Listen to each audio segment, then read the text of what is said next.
at the core, it's about a miracle or a believed miracle. And I liked exploring what's the difference between a real miracle or a miracle that you think or are convinced that happened. I'll give you a perfect example. I talk to so many people who lose loved ones, and they'll say things like, you know, on the 1 year anniversary of my daughter's death, I was in her bedroom.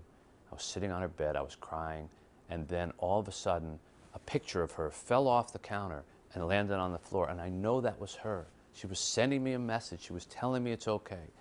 Now, you could bring a physicist in, and he could explain why the ground tremored or why that thing fell off, whatever. You could bring in 100 physicists. It's not going to change that person's mind. And so, was it a miracle or was it an act of science? Kind of depends on where you're sitting. And it really doesn't matter, because if it is to you, that's enough. And in this little town, in this book, where people believe they're getting phone calls from heaven, in many cases, that's enough. And you have to decide by the end of the book if they were real or if they weren't real. But for the people who got them, they were real enough and they affected them. And that's the way I think it is, I think, with a lot of things in life that we can't explain.